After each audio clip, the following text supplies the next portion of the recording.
In this video, I want to show you the one move that undersized softball players must learn how to do with their swing if they want to ever have a chance of hitting for power. And in this video, I'm going to walk you through my favorite drill that starts to help you teach this move to your daughter. I'm talking about learning how to fire her hips first, like Freddie Freeman is doing here, where his hands are still going up and back while his hips are firing open, where if there was a rubber band attached from his front hip to his rib cage, he would be stretching that rubber band right before he fires his swing. And the reason this move works so well is actually because the body has something that acts like a rubber band that runs across the middle of the torso. It's called fascia. And fascia is a tissue that when quickly stretched and then contracted gives muscles extra explosiveness. So if we want undersized softball players to hit for power, they have to master this move across their torso. There's just one problem.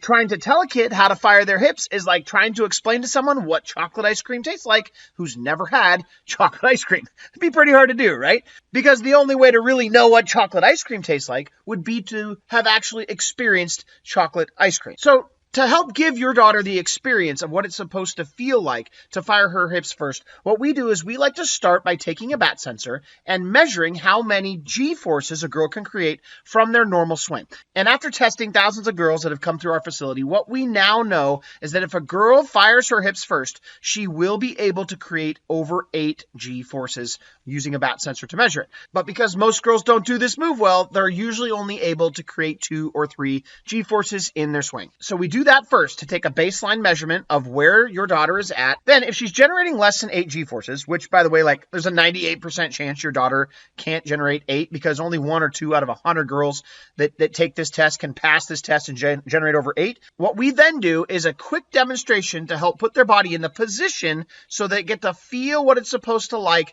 to stretch their fascia around the torso. Here's an example of how we do that. So here's the first thing that I'd recommend that you do if they're not getting above 8. We hand the kid the bat, and we're going to ask them to stride out and stop before they start to move their hands. So go ahead, stride and stop. Okay.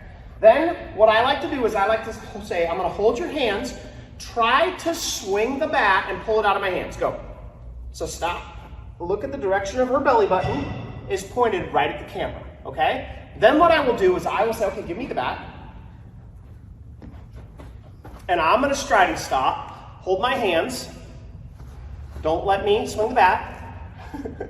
And I point my belly button at the pitcher. Okay? So I'm getting it pointed, maybe not quite to the pitcher, but to second baseman. So I'm like, see how I twisted? And then I'll hand the bat back to her. I'll hold her hands. She'll go again. And she feels that twist, and I say, do you feel the twist in the stomach right here? You feel it? Yeah. Yeah, she does. Also, some kids, when they do this, they'll pull up. Make sure that you ask them to keep their nose above the white line in front of their toes. So that stretch, here's what's important about that stretch.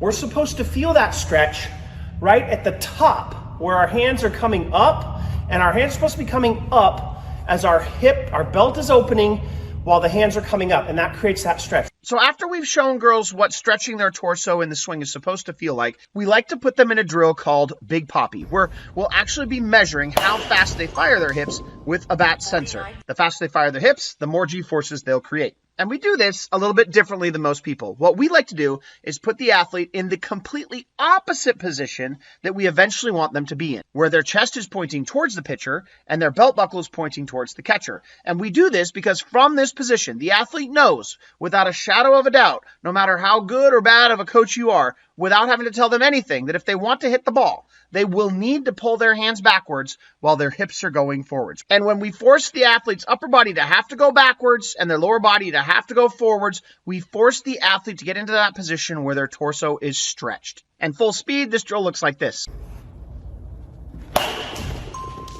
Now we're using a bat sensor, and if the athlete is using the bat sensor and doing the drill right, they should be able to generate at least 8 G-forces in this drill. But if when you do this with your daughter, you see that she can't create 8 G-forces, don't worry. Training a kid to rotate faster is a lot like training a kid to jump higher. They'll get more explosive the more they train. So what we recommend is that you get a journal to keep track of her fastest scores in a notebook with this drill, and then every day that she trains, she comes in and tries to beat those scores. The more she trains her fascia to stretch and fire, the faster faster she'll become. And the best part, guys, is you literally don't even have to be there to help her if you don't want to. The sensor provides the coaching for you. If she does a bad rep, the sensor lets her know. If she does a good rep that's better than all the rest, the sensor lets her know. And when we put kids on this drill and let them use the sensor to train their hips to fire faster in this way, we see kids like my daughter here developing incredible hip speeds, like where she's generating 13 G-forces from her swing as a 12U player, even though she's only 5'1" at the time. And that's one of the big reasons she started to hit home runs at the age of 12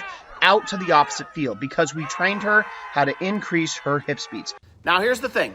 This drill is powerful, but it's just one piece of the puzzle, because what really made the difference for my daughter wasn't just this drill, it was knowing which movement problems were going on that were wrong in her body that we needed to fix first, which experiments we needed to run to fix certain mechanical issues, and how to put it all together into a plan. So in the next video, I'm gonna walk you through exactly how we structure this so that you can build a plan for your hitter and actually start seeing results like this.